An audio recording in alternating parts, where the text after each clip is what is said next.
Okay, I think we will call the meeting to order. I don't see Jamie. Is he? It's coming. He will be Secretary. coming. I thought I saw him on foot, so. Okay, all right.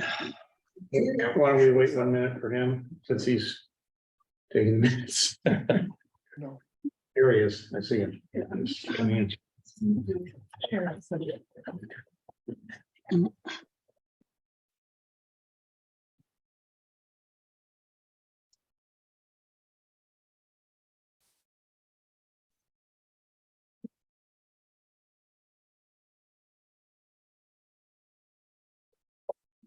There he is. I didn't recognize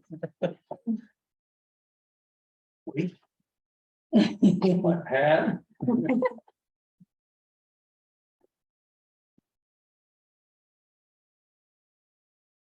Okay, All right, now we can. now with our secretary board, we'll convene the meeting. Welcome, everyone. Beautiful spring day here in Maine. The first item on the agenda is to review and approve the minutes of the January 11 meeting. Is there a motion to approve? So moved. Is there a second? Okay. Any comments to the minutes? All in favor of adoption of the minutes as presented? Raise your hand. Anyone opposed? Okay, that's a vote.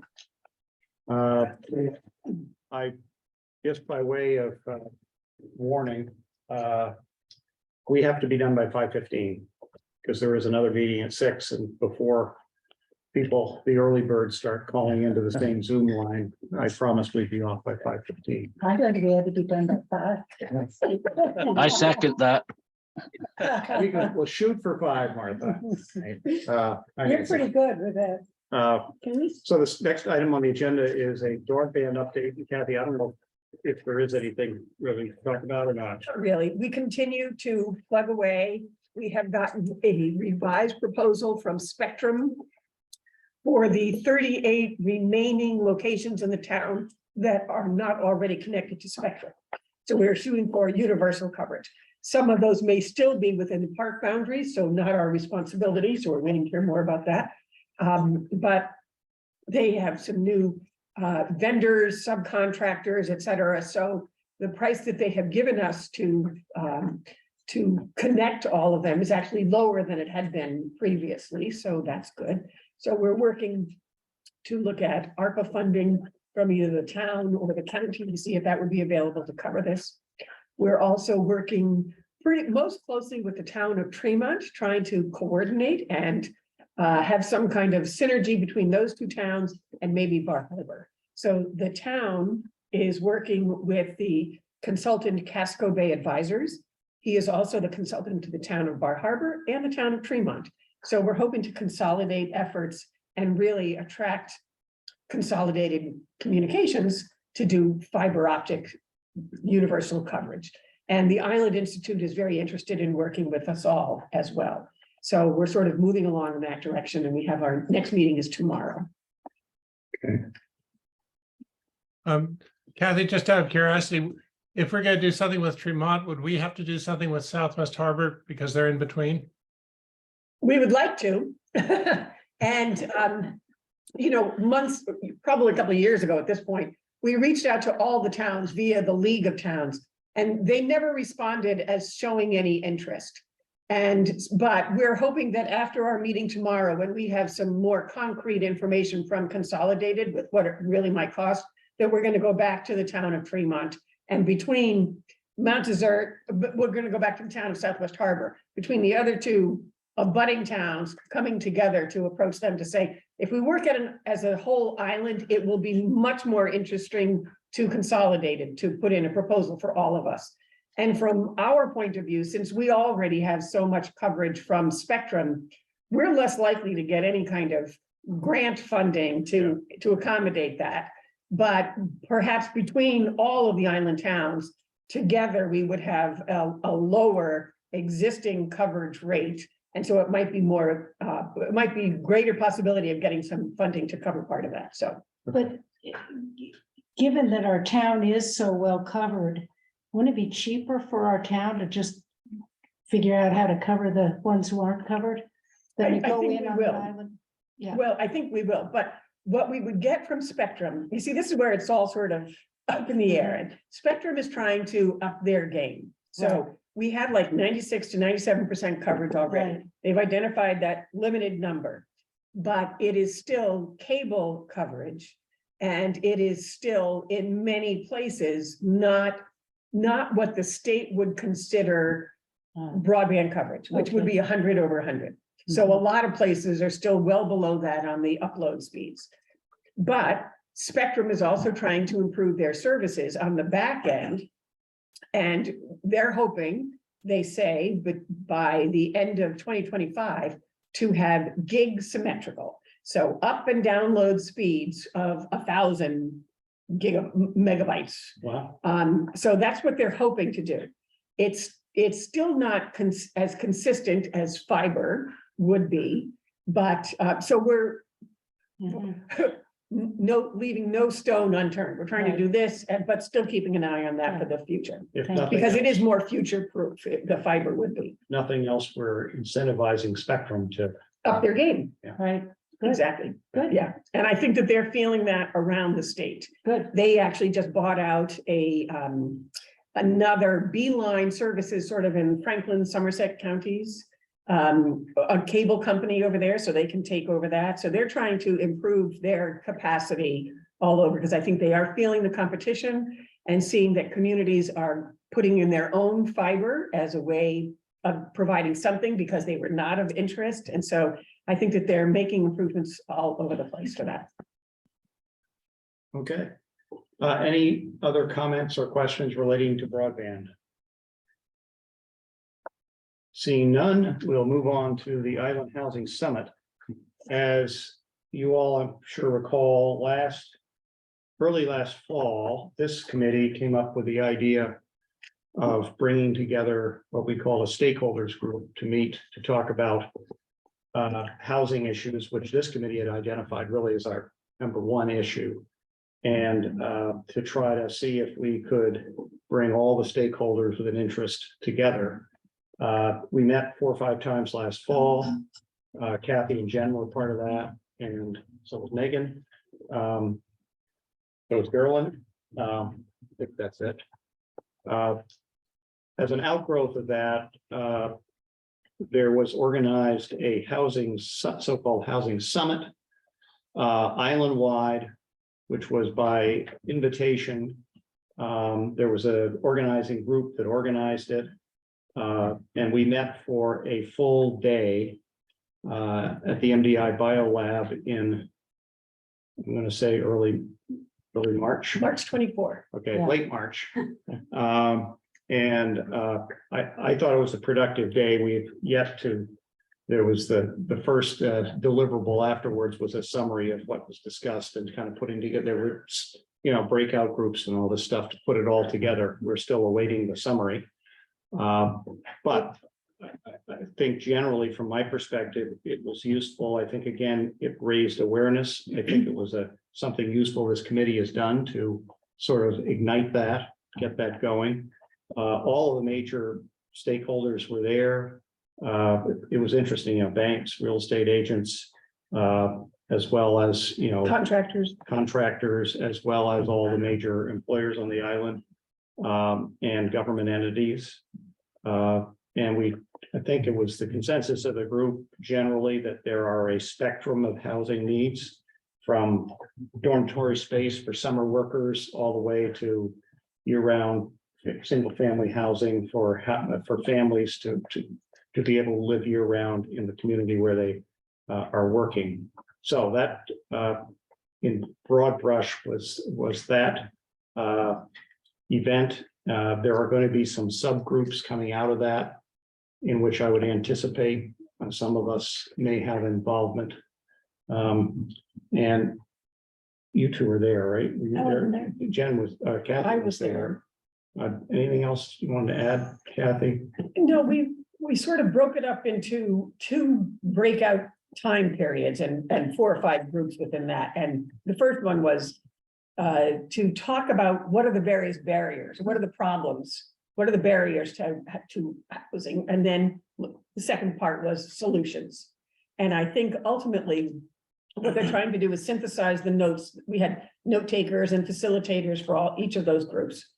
They want to synthesize what that all was, and then highlight a few areas to form some working groups that would meet over time going forward, just to keep momentum going. And I think that, you know, the whole thing was to start with consensus. We have a problem. Let's just start with that, okay? We're not going to argue that or not. We just have a problem. And then work towards some longer term solutions that might look like a lot of different things. The other interesting person who was there, because he was in my group, was Nicole Grahowski. Yeah. So she's our state rep in Augusta. And she made, you know, because one of the things solutions that kept coming up was a local option tax. And some people are saying unconstitutional. You can't do that. You can't do that. I'm like, let's figure out a way to make that happen, because everybody needs it. There, you know, funding is a huge part of this, and everyone's paying, you know, services for having lots of visitors. Can't we do some kind of tax that could help address the housing situation?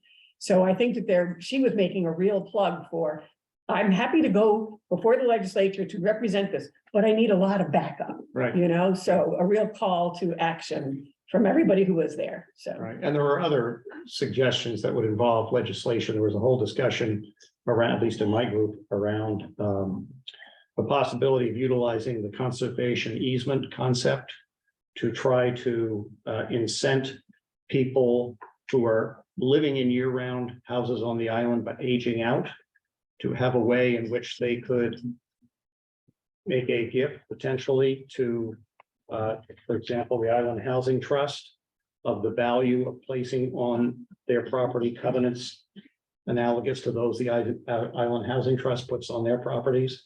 In exchange, they get a tax deduction and they do something good for their community. And or have funding, say, you know, fundraising so that an entity such as the Island Housing Trust could buy such easements, thereby locking in existing property. Beginning focus for this is, we talked a lot about constructing new, a lot of talk about constructing new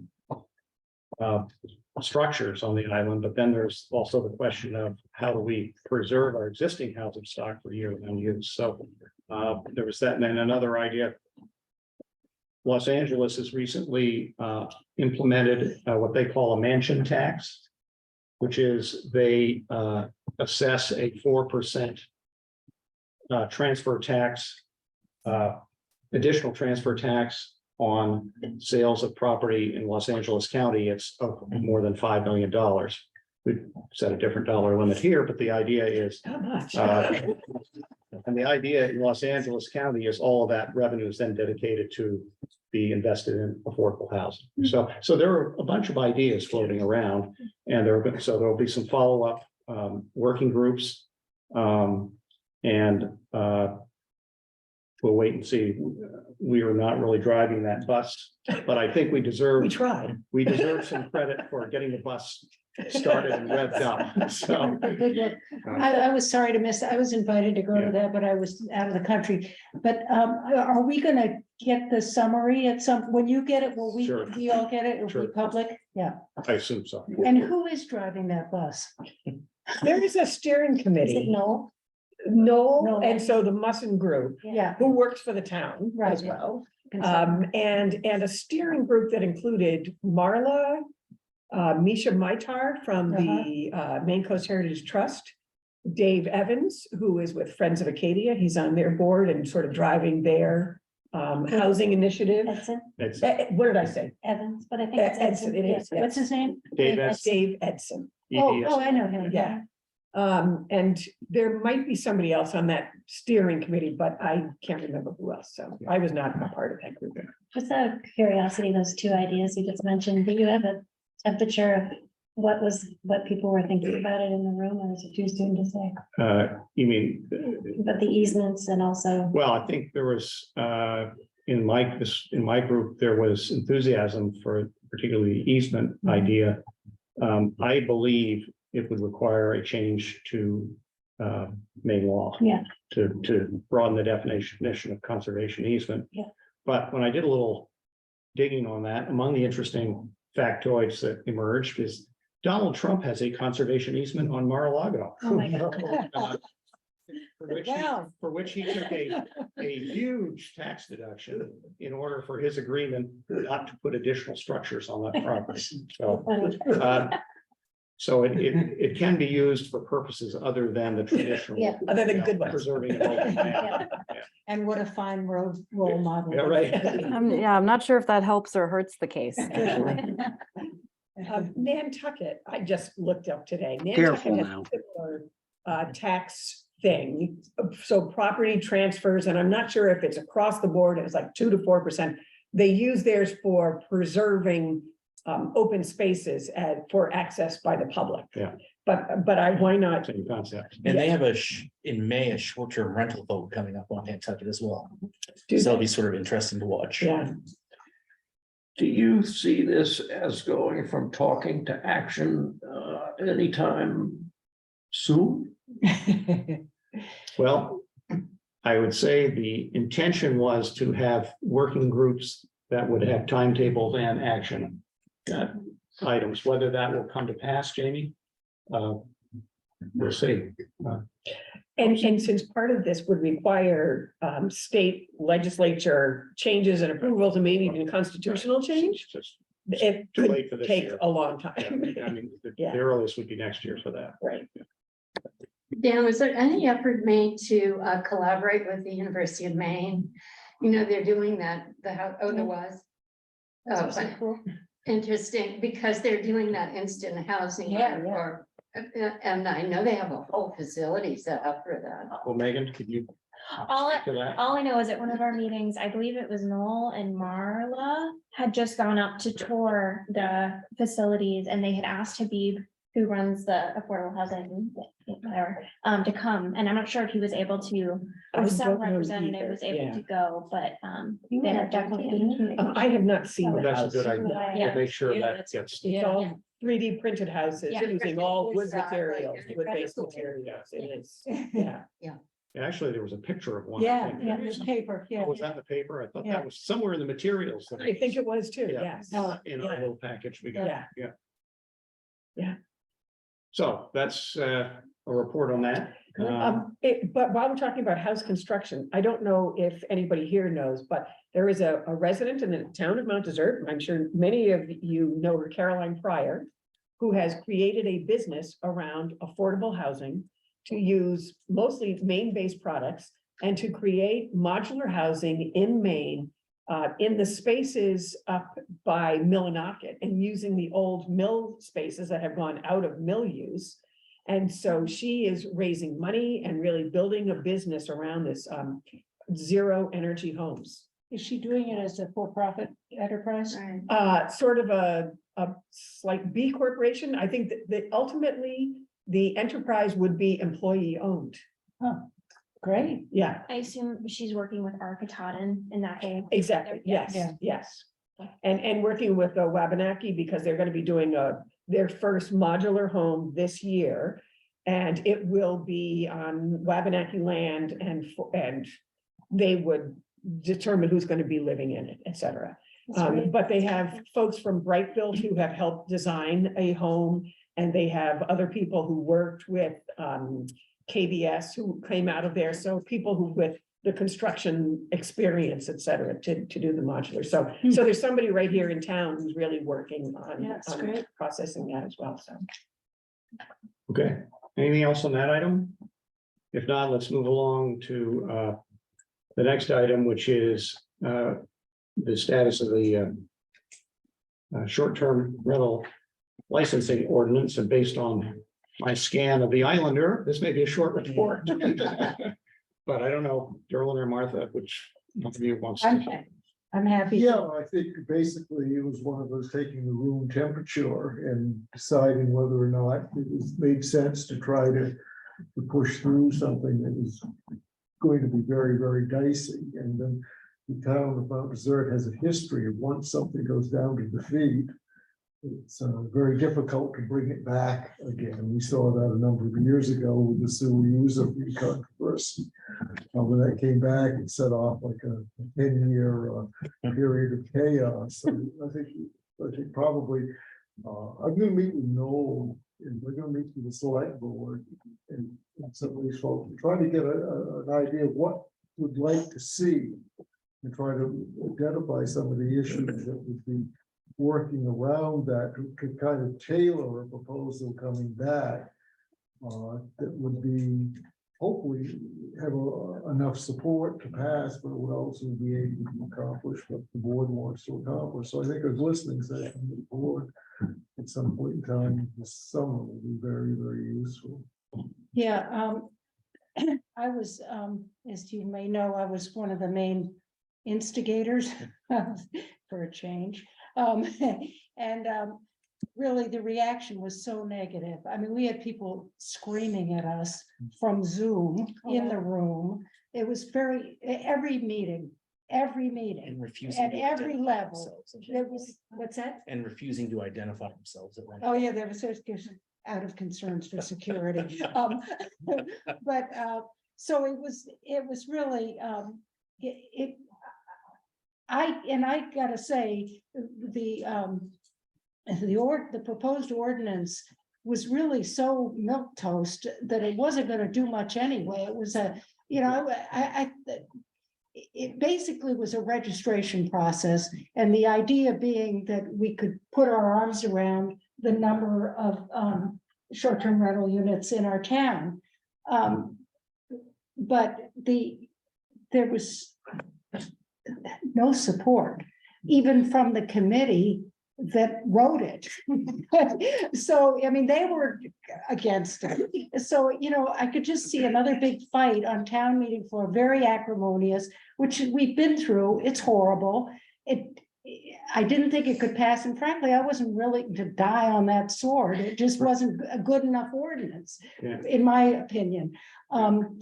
There were some gaping holes in the reasoning too. Was how was it going to be administered?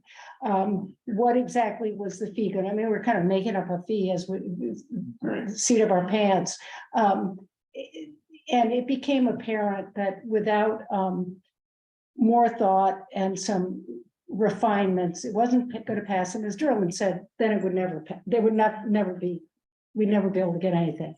So with great reluctance, after our last select board meeting, I wrote a letter to the other selectmen. I said, I think we should pull it. And we were already split 3-2 on it. So it wasn't, I didn't have to do any persuading.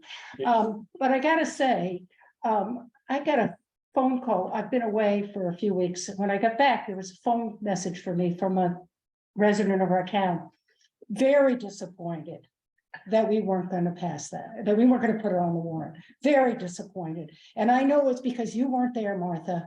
And I said, actually, I said we should pull it.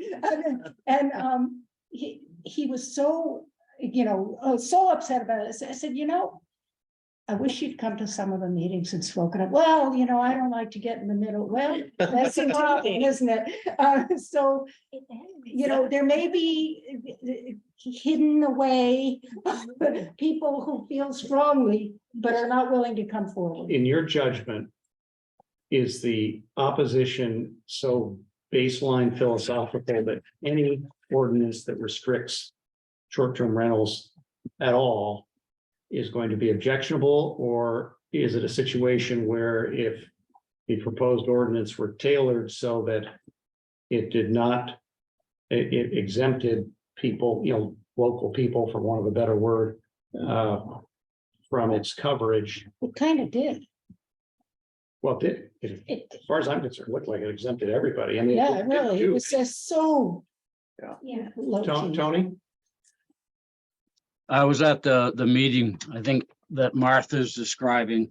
It was, I was there for the MRC, and I was really pleased that the short-term rental discussion was before me. And quite frankly, what my suggestion, there were a lot of holes in it. It was gray. And I'm not a big fan of committee work. but it does tend to help. And I had just suggested at that time, put a small committee together to critique the ordinance and come up with suggestions as to what should be in there. So you would not throw in the towel completely, or would you? You'd say, let's keep working, come up with something that's more palatable to the. Yeah, no, we know what the objections are, and I mean, some people, it's philosophical, don't, it's my land, I can do what I want. Yeah. For some people, they didn't like the sticker in the window. That was a big deal. Let's take the sticker out of the window is what I say, Yeah. because that really rubbed people the wrong way. For some people, it's a matter of dollars. And Yeah. their fear is that this year I just got to register and it's $250. Next year you're going to tell me I can't do this, or it's going to be more. I can't, so that's, I think for many people, that's the objection. Yeah. And I don't know how you get around that. I mean, in my mind, we've got people running business hotels in our In town. residential area. And don't you need to register a business? I mean, Right. it seems kind of, Right. but it's just me. Yeah.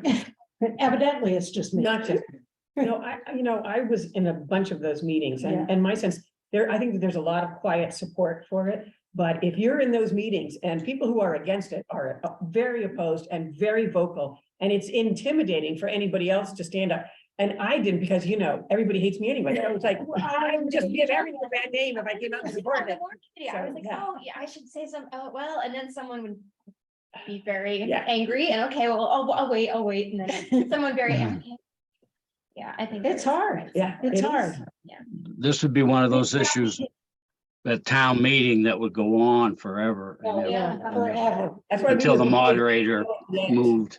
So you go at the end, so everybody stays at the whole meeting. We have a quorum, If, So the problem with an annual meeting is that we have to wait a year, but this issue isn't waiting No, a year, Right. so. but what it happens? wasn't gonna pass. Like, And it wasn't good enough to fight for. I agree, no, agree. no. Well, I think one of the things that could be done is some statistical work, detective work to figure out, concrete situations that are problematic, because I think there are some people who don't think it's a problem. There aren't short-term rentals in town, are there? People who just are not recognizing the problem. Tony. Well, the folks in favor of the ordinance kept pulling up, great disturbances, partying, blocking streets. But if they're going to use that argument, they need some documentation to support that ordinance. And they didn't have any concrete to provide. I think the issue is bigger than just the Board of Selectmen and our planner. Hence my suggestion for some type of a committee to really dig into it, critique what's there, and use it as a baseline. The committee that was handling it was the Luso committee, but they were not enthusiastic about it. Okay, I see. But it also turns out that probably wasn't the right forum anyway, because Right. it turned not to be a land use Yeah. zoning issue, so probably That's a problem. that may be one of the first mistakes, was putting it into that, because it wasn't a land use issue as such. Well, Can we make a motion, or can I make a motion to endorse Tony's idea that has the vote of this committee to create this committee so we can keep going? How about just the idea without attaching a name to it? Because I know what happens at times when that happens. You laugh, Matt.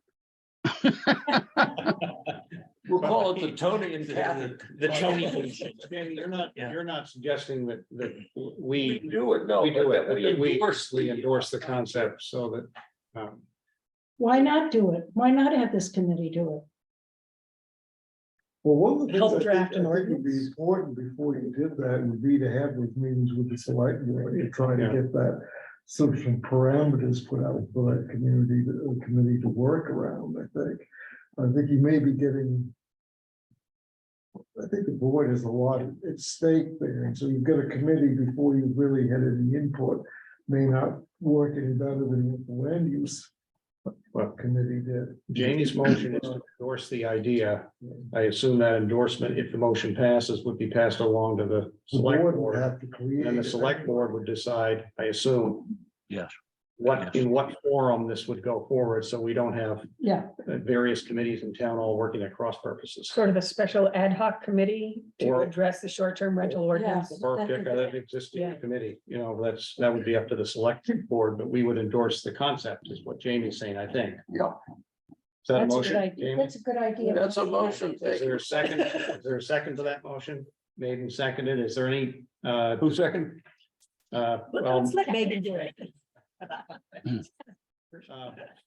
Is there any further discussion, Tony? I'm sure there are a lot of people out there that were like me, and I'll readily admit I didn't read the ordinance before I was against it. Yeah. I've asked Martha on 2 occasions for clarification, so it just needs some education to the people too, I believe. Yeah. I think, like me, I thought it was, if I go away for a couple of weeks, you mean I can't let my neighbors rent my house to have family for a long weekend or something? And Martha corrected me twice, so, go for it. That's what's that called? Hypocritical, but. I think what you said, Tony, what I heard a few weeks ago, someone who knows better, but came up to me and said, we've got a town meeting, we're gonna be voting to ban rentals. Which, but it's all about messaging. And I will say, I think Rick Moore's in passing during one meeting. I love being able to watch on Zoom now. with, Yeah, like, I bet popcorn you and a do. beer. At one of the meetings, I think just in passing, he mentioned, what about, residents of Mount Desert, it applies to residents of Mount Desert can do short-term rentals or something. And that's not a perfect answer, but I think that's a good starting point, because I think the fear is that, the people that go to camp all summer and rent their house, like and I understand they're fearful of losing that, and that's why they don't want to give an inch, but it's about that messaging. Right. And in a way, we're trying to protect that right for those people as well, I think. Right. It's just avoid the person running a business renting From the out. perspective of this committee, I think the goal is to have an ordinance that protects against the removal from the market, year-round housing market, of more and more properties that just sit empty. We're not talking about people who go to camp in the summer and rent their house and then come back and live in it in the No. winter. We're not talking about, or There's have an primary apartment over their residence. garage that they rent in the summer. I don't think that's what this gun Right. should be aimed at. No, and that's my understanding, it wasn't. But I agree with you completely, but it's not just that they'll sit empty, it's that we lose year-round people in those homes. Right. Whether they're empty or a revolving Right. short-term renters, they're not part of the community Right. in the way that I think, all long for. Right. But longer term rentals, to get back to our earlier discussion, one of the things that the housing summit that came up is there's an acute shortage of long-term rentals on this island. And Exhibit A is our town librarian Yes, who has to leave her current apartment I know, for the summer I've been looking. She's got and a, can't afford to live on the island. no, terrible. So, Of course, if the library had done what I told them to do, when I was president, buy a property, when you could afford it, they wouldn't be in this fix now. all right. And she's not alone. Yeah. There's an architect in town who Right. came up as in a short-term rental arrangement, well, not short, in a winter rental, so she could be here, work and look for a job. And she had a spot arranged last summer Now she's back to the winter rental. She has to get out of that. And I don't know that she's found it. She has. She has? She has? Oh, good. Good. Eleanor. Yeah. Oh, good. Oh, good. Yeah, that's good. great. She has, oh, I'm Uh, phew. Tony, This is getting down into the weeds a little bit, but if you're gonna use the argument that the long-term rentals make dark houses all winter, I really need to drive around and count the ones that aren't rentals that are dark all winter. So you have a number, so you have numbers to talk about. When you take a right onto the Pretty Marsh Road off Route 102, after what used to, Steve Fernald's house was the big cow on the steel building. The next 4 houses, I believe, are all dark all winter. And I don't believe they're long-term rentals, short-term rentals. And I just want to say one more thing on this. I know it's a big subject, but this is a big It's a big deal. priority for this committee. I know. You know, people, I heard a lot of arguments, and one of the main one was, well, it's not the fault. Everybody wants to blame the short-term rentals, but that's only one part of the problem. Of course, it's only one part of the problem, but it is a part of the problem, you know? So yes, the prices are too high. Nobody can afford it. Yes, when summer residents have bought up the year-round houses. Yes, yes, yes. But this is something maybe we can do something about. So it's a place to start. It's not the solution. Right. But I spent a few weeks, the last couple of winters, in a little town in Arkansas, Eureka Springs. And that town is an old darling little town in the mountains, beautiful, say Bonnie.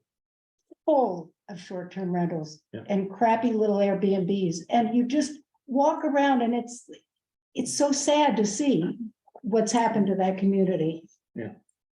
It's everywhere. That's all I'll say. Yeah, back in 1987, when I was down here in my first engineering project, I ate dinner, walked from Kimball Terrace up to Main Street around 7 o'clock, and this was in November, to get a soda. I went up on Main Street and looked south, and I looked north, and there wasn't a human or a light in sight. Okay. And it's still the same. Is there, before the ceiling collapses, is there anything else on that topic? I do want to allow. We have a motion that's. Oh, I'm sorry, there's a motion on the floor. Is there a second? Yeah, have a second. Second, okay. Any other discussion? If not, all in favor of the motion, please raise your hand. I'm gonna recuse myself because I have a short-term rental. Okay, all right. Is there But you live. anyone opposed? I see no opposed, one abstention.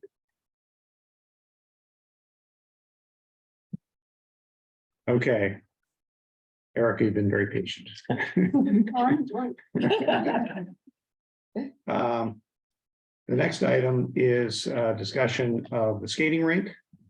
And it's perhaps a short recap of the season just passed. Kathy distributed to the committee earlier today the figures on usage, which were impressive. Amazing. Yeah. And just to I can give a brief report on this committee's aspect role in this, which has been relatively minor, I would say. And then maybe Jamie and Erica, between you, can give a short summary of what happened this winter and then what you hope will happen next winter.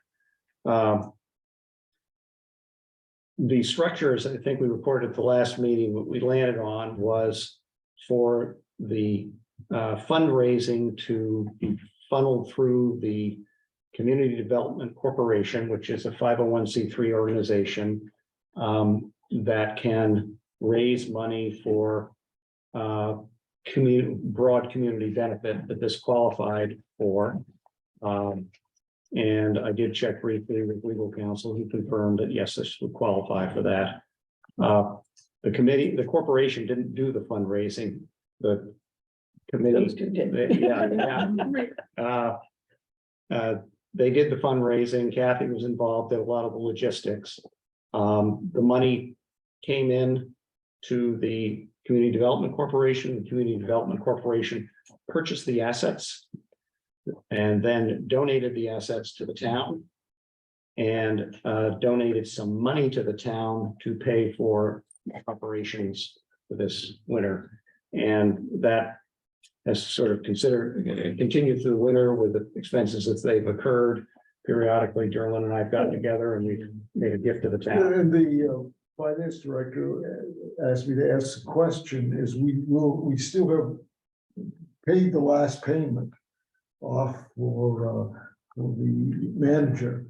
And there's a surplus still sitting in that account. So do you want us to funnel that back into the CDC? You must return that. I don't think, assuming that the rink will be operating next winter, I'd say just hang on to it. Okay. Just wanted to check because there's Invested wisely. How much is left over? Oh, let's say probably. It's around probably 1,400, 1,500. I'm guessing I could give you an exact accounting. But the last one you gave us was 4,000. Right. We had several hundred left. Was 2,700. So I'm saying between $1,300 and $1,400 is what's left. So anyway, that's a summary of where we are from the point of view of the Community Development Corporation. Now, I'll turn it over to Jamie and Erica to tell us. Okay, what's happening and well, what we hope will happen. I have an outline here just because I can fold it into the minutes without effort, but feel free to anyway interrupt and ask questions or comment. But basically, so the group is, it was Erica's idea. She somehow got Kathy and me to get involved, and Because it was a brilliant idea. Let's just say that. And we see one when we recognize it, right? Recognize it. I thought building a skating rink in the middle of global warming makes. Anyway, and then Peter Bronson appeared really out of nowhere. He and Dean DeMoro had been involved in Chris's Pond, and they know everything about rinks. Peter is also, so he ended up being the manager. He was the skating coach. He was sort of the public face of the rink of the rink itself, and he just did an amazing job. And he's social media guru as well, so. Yes, and his summer job is he's a golf pro at the Causeway Club, so. So he'll be back next year? Yes. Oh, great. Yes, yes. So I think the usage issue was the figures were an undercount. Peter wasn't there the whole time, but I think we were just amazed. So in a nutshell, it exceeded our wildest expectation in terms of usage, in terms of the ease of fundraising for it, in terms of the embrace of the community for it. Really was amazing. So that's one takeaway. The second one is it's not enough. We couldn't get enough ice time for the season because of the weather issues, and we couldn't get enough ice time for the day because as the sun goes down, it would melt the sides of the rink, and we'd have to close it. So we are hoping. Well, just to bring it all day, so the funding, our initial goal was 12,000. So, you know, we ended up with about 35,000. The merchants were amazing in their in their support of this. Stephanie was the first one to give, and you can see from their gifts it was amazing. So as Dan said, CDC has now donated the rink to the town. It will continue as the funding source. Derlin has said that there's 10,000 annually in the budget for the rink, hopefully going forward, but certainly in next year. So really this thing evolved from a place for kids to go in the winter to a community development driver, an economic development driver. People came from all over. They came from Blue Hill, they came from Ellsworth, they came from everywhere. Sullivan. Hmm? Sullivan, Sullivan. I mean, very far. And so, and the problem is that we don't want people to come here and find out that the sun has melted the rink and then they have to drive home. And if you have a rink that's just frozen water. So the other piece is the tennis court. And there is, I think it's buried in a warrant somewhere, $210,000 to repair the tennis court, which is essential because for us, there's an 18-inch difference between one side of the court and with just water, you can freeze the difference, but to do anything better, we can't. We couldn't do it. Plus, the tennis court is a disaster, and so by fixing that up and making it nice, it makes that whole area now attraction and an asset for the town 12 months a year. So so we're really hoping for that. So the future, so now we want a rink that has compressors. It'll be the same size. It's a 60 by 100. It's about half the size of a regular rink.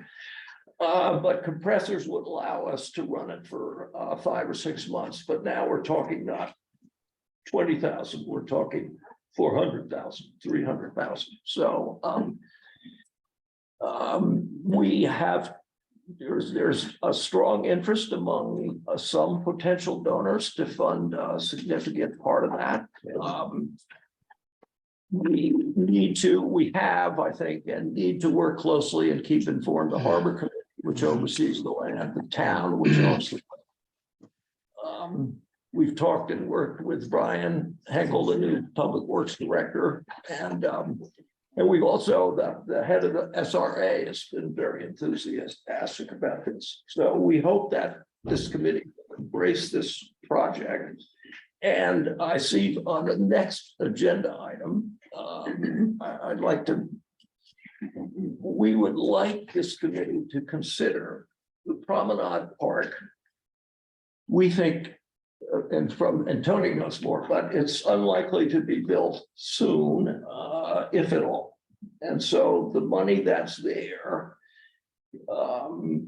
we'd like to propose. I mean, it seems to me there are only 3 options with the money. We can leave it there forever. We can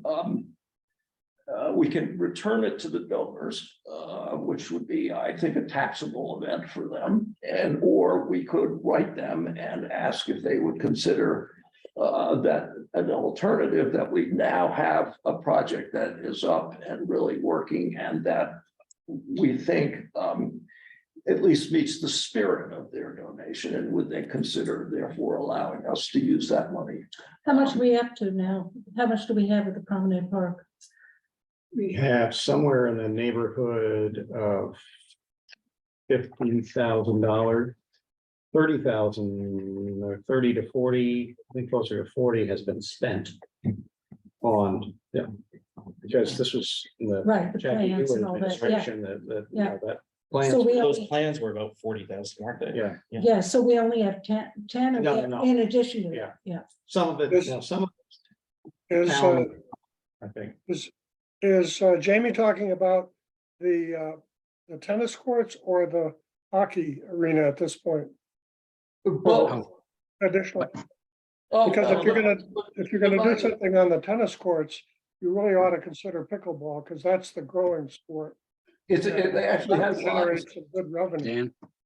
Dan, They have lines down there now, Dan, so I mean, Don, so it's being used for that. But this money would go for the rink. The town has Okay. put in plenty of money for the tennis court, so. I'm in favor of that. A couple of observations. I came into this current role after the fundraising for that project. I don't know where the records are. I think Jackie Hewitt has them. I've emailed her 2 or 3 times and gotten no response. So that's an issue. I think we need to, as Jane, we have to be cognizant, particularly the board of the Community Development Corporation, of our fiduciary obligation. We took those So I think there's a fiduciary question. I think if it's postured the way Jamie just did, that write to the donors and say, would you like to do this? That's fine. If we knew who the donors were. Right, right. I have a list of donors Right. that I don't. But you don't know what I don't their know where donation it is came for. from, but, right, I don't think I have all that info. I assume Jackie Hewitt has that information or had it, so anyway, that's a practical issue. One other observation, I walked down today came via Main Street, The view has changed. the view has changed, half the view is now the roof of the new fire station. It's not, at least half that length of that promenade is now gonna look out on the wall of the fire station Yeah, rather so- than the harbor. No longer such a great. plan.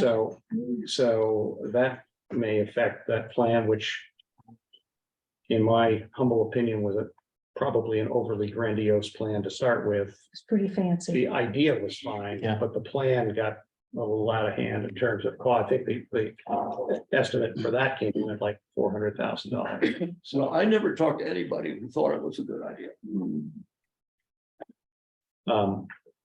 It included, Tony, I'm sorry, go ahead.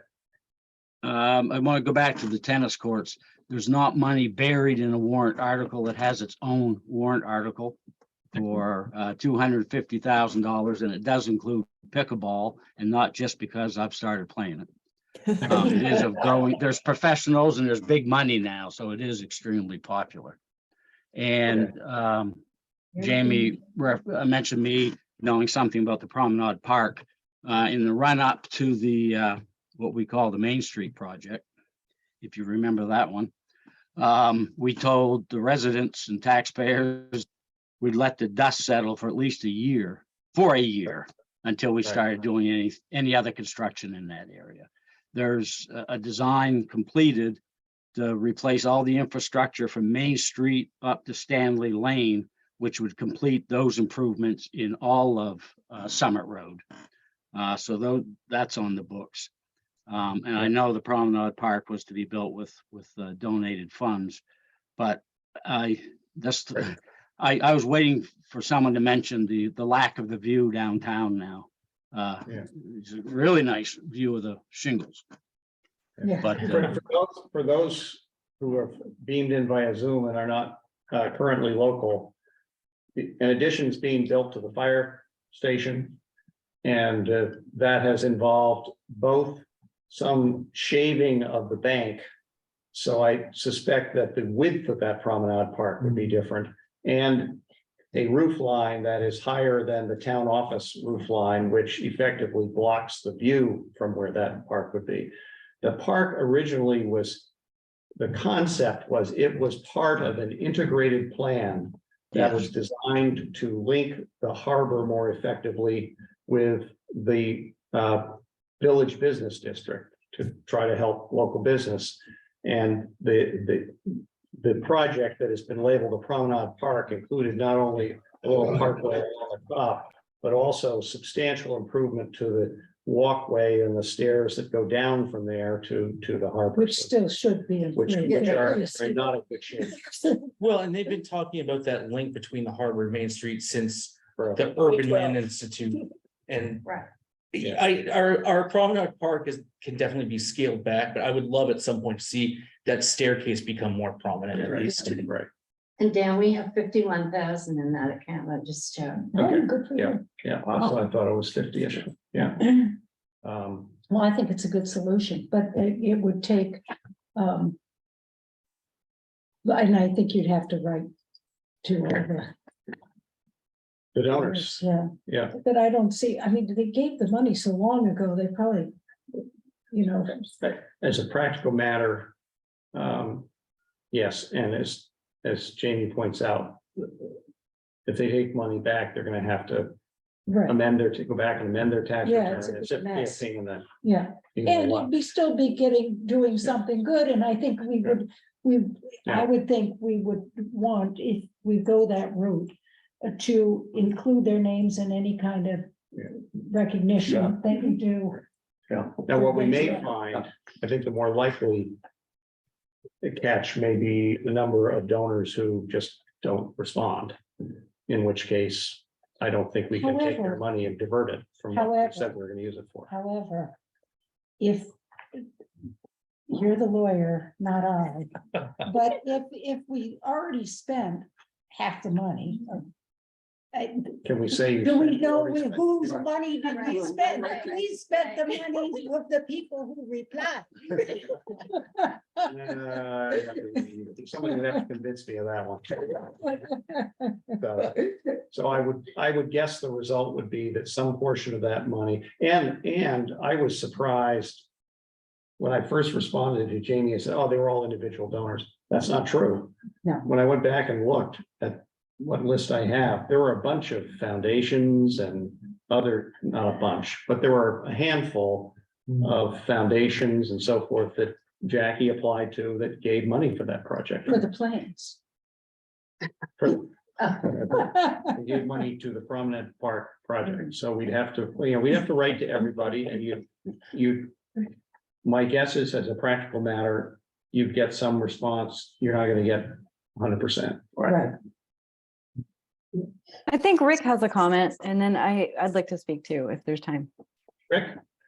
Yeah, And then- just a couple of comments. One is, I feel strongly that we need to communicate well the success of the of the ice rink. And I pair that with Promenade Park, because if you want to get donors to, if you will, agree to have their funds used for a different purpose, you gotta make a strong case, because a lot of these donors, if they're summer residents, they can see the benefit of a promenade park. If it's an ice rink in the winter, they get zero benefit. So I think we need to really make a really strong and I think we have a very good case as to, this is a very creative idea that's really exceeded all expectations, and we want to grow with it and use that as our rationale, as opposed to just asking them to agree to shift the funds from a promenade park to a hockey rink.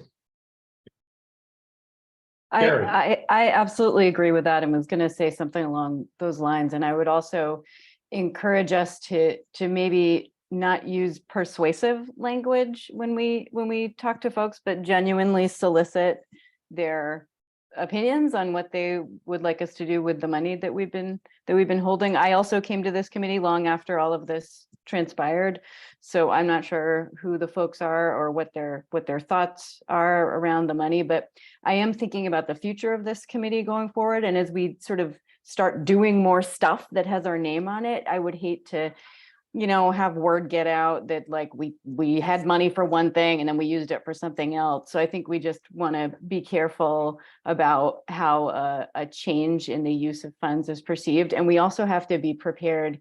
And I'm generally supportive of this idea, by the way. I think we should not have money sitting around for something that's not likely to happen while we have a very active project with momentum that we need more money for. That just seems logical.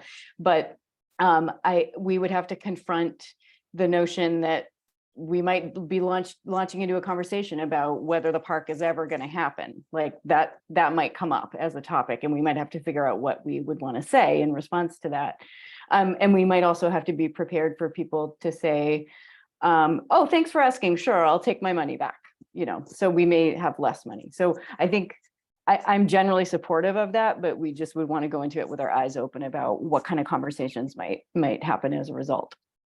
Well, I suspect that this would be the death knell of the Promenade Park project, at least in its current form. So I think there should be recognition of that in this committee. That's why I thought we needed to have this discussion, because there may be Promenade Park advocates who say, I don't want to give up on. That's not to say that something wouldn't be done eventually, but there have been some significant changes. That whole town plan has not gone swimmingly, and we're still on phase. They're still up there today working on phase 1, and this is phase 2. And as Tony said, I think there was general agreement that there was going to be some cooling off period between phases. So the timing has gotten off, and whether phase two would ever even happen is in question. And then there's the whole view question, which is a changed circumstance that nobody had any way of knowing.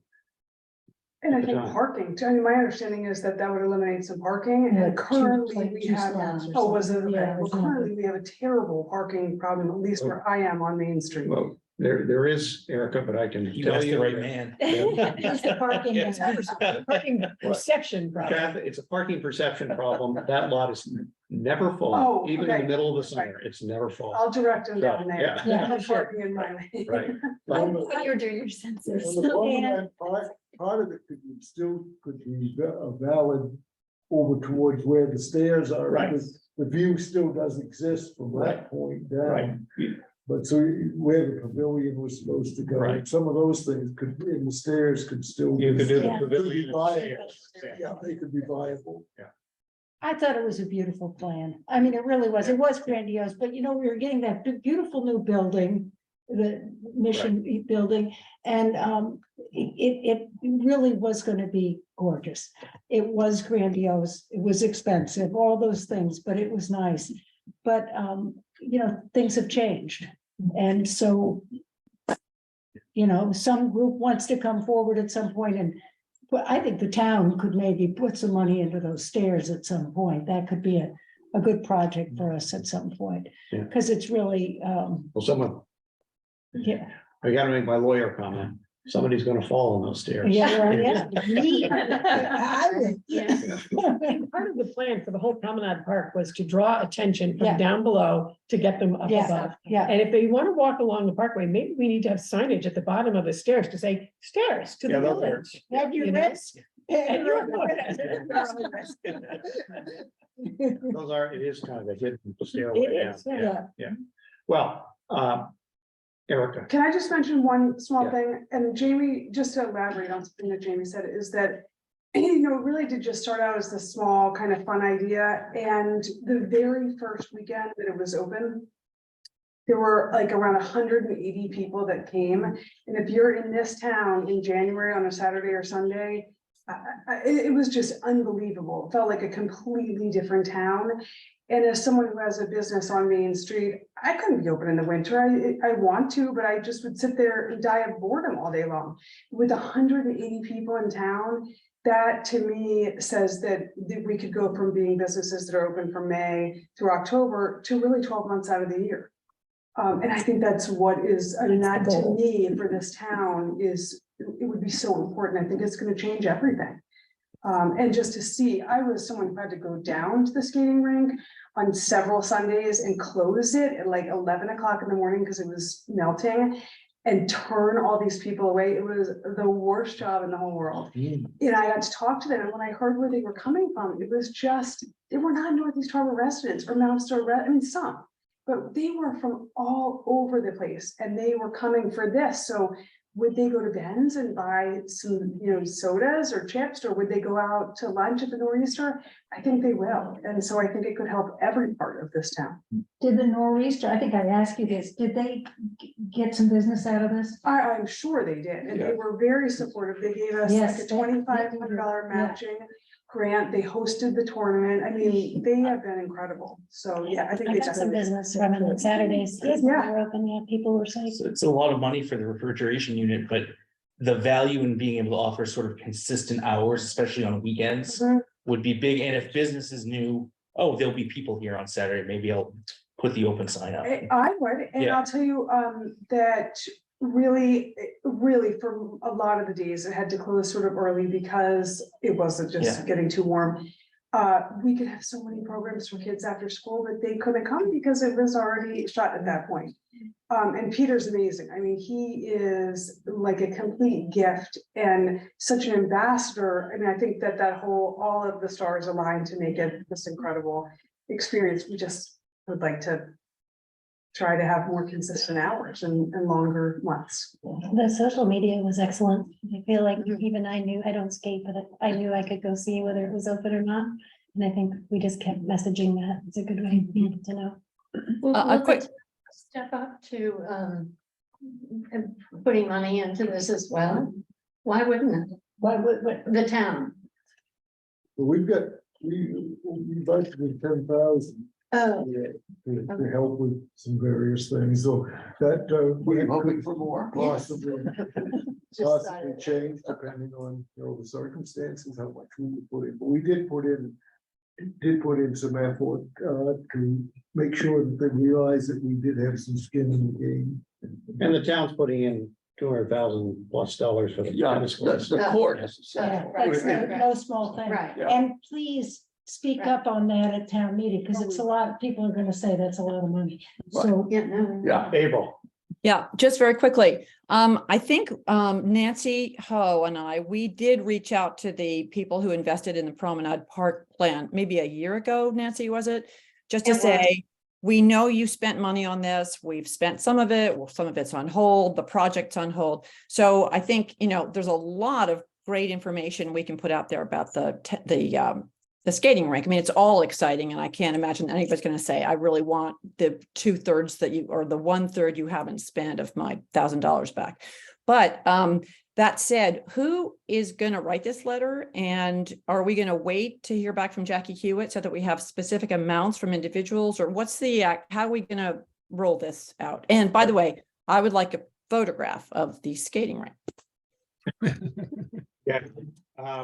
I can't address the photograph of the skating rink, but as to the rest of it, Abel, I think I was just kind of turning in my mind how we'd approach this. It seems there are two things. We need to come up with a list of people to whom the letter is to be addressed and a draft of the letter. But I think before we send a letter out, we really need a good case statement for what the money is to go to. So we can hopefully attach to the letter saying that this is the project that we're thinking of diverting your contribution to. This is why we think it's a great project.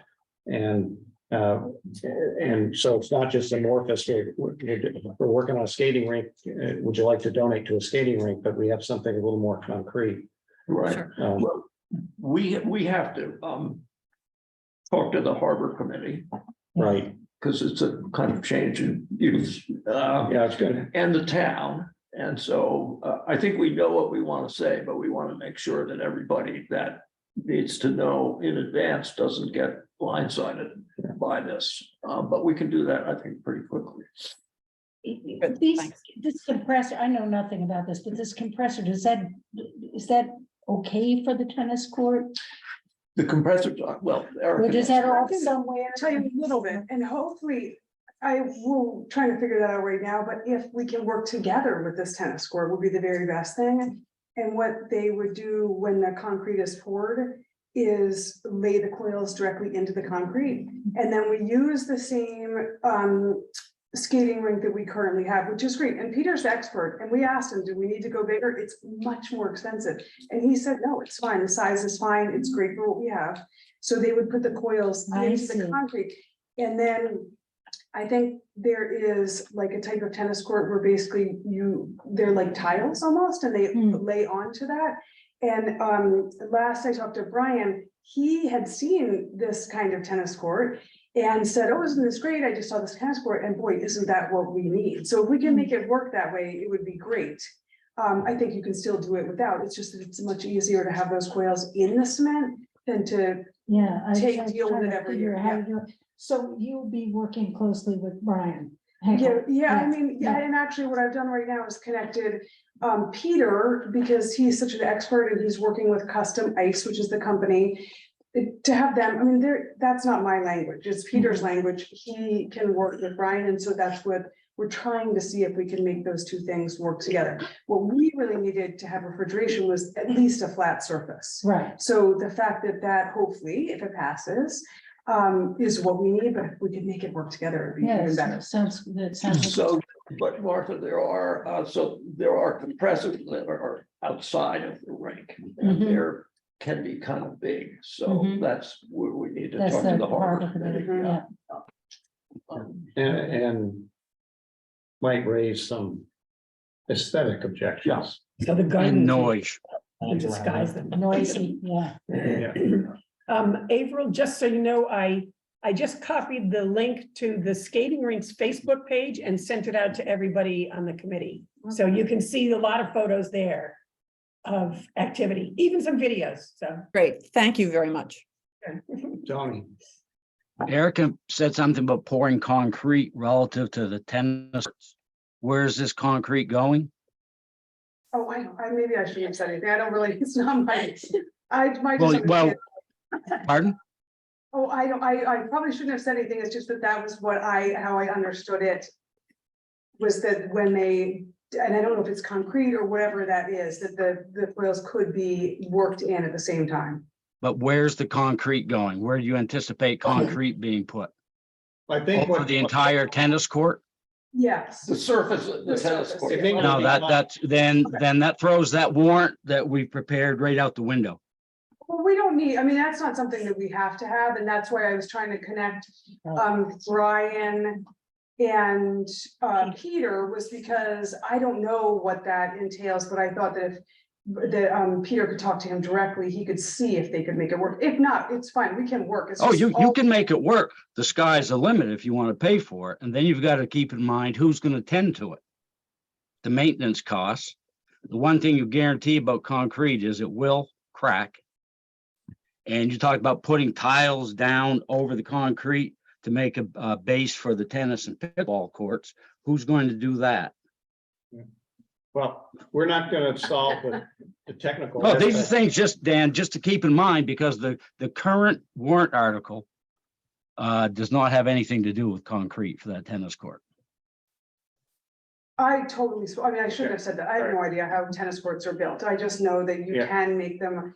My understanding is, having talked to Customized, is that you can, these two Integrate the things two are together. often Yeah. integrated They together. don't have to be. They absolutely do not have to No. be, but that's why I only just wanted to connect Peter and Brian, was just to see, and like, that hasn't even happened yet, but just to see if they could sort of plan accordingly, is I guess what it was. And on the compressors, I don't know if they make silent ones, but when the food vendors moved down to the village green, people had a bird about the one small generator noise that was providing power to one of the food vendor trucks.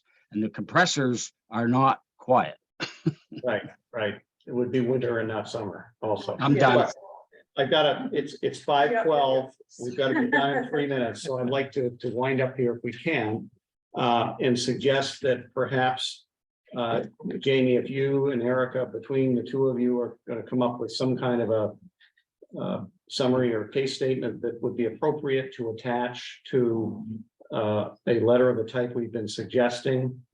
And does anybody want to volunteer to draft a letter to donors? I will put together a draft of a letter to donors. I guess. And maybe distribute it, maybe to Nancy and April, who were involved last time, for your input on the draft letter. Yeah, and I will look Sure. for the list. I mean, somewhere maybe in the. Well, a year ago, we must have something. We must have, but whether it had the amounts of Yeah. that's the other thing. We did have names. Do you have to have the amount? Well, that's a good point. You probably could finesse that, but if somebody says, I want my money You're back. generous. You're generous. Yes. You're generous. If somebody says, I Yeah. want my money back, it'd be a little embarrassing to say, fine, how much was that? Hey, Dan, I don't think you're gonna get much. Yeah, back. Rick. I'm totally in concurrence with everything. If somebody's putting together a case, I liked what Erica was saying was the Nor'easter probably got business, other people got business. I think it's very important to the case to be able to have testimonials saying, if we could get that, I would definitely stay open on weekends or whatever, because I think that will be appealing to donors because they can see the town is really benefiting. Right, I think Yeah, that's that's a good point. because I take your point that this is not directly benefiting summer residents in the sense that they're not going to be skating on the rink. However, they do have an interest in a viable community, and to the extent this assists in making this a viable year-round community, they benefit indirectly. That would be my argument. That was my point in saying that, was that it really, I mean, businesses will be able to hopefully stay in business because they are now becoming much more year-round. They're not just Right. relying on the summertime. And we do have some summer residents that are making plans to come back to skate once we get the refrigeration, so. Yeah, okay, all right. Well, so Rick's point is testimonials would be good. So point noted, we do need, Rick, we have a that'd tournament. be great, Ken. That'd be great. Summer people are getting teams together for next year, so. You want to join them? The other thing which we may or may not want to jump into is would it be fair to say that if we had this rink working all the time, that the stairs would be used more frequently and there would be traffic going to Main Street and therefore funds could be used to rehab the stairs as well as the rink? I think if you're raising $400,000. Well, that was our plan B. We would, so two things. One is, we're gonna build this regardless of this amount of money, which is very helpful. If the committee didn't think that was a good idea, we were going to suggest that it be used for the stairs, but yes, the stairs should definitely be fixed.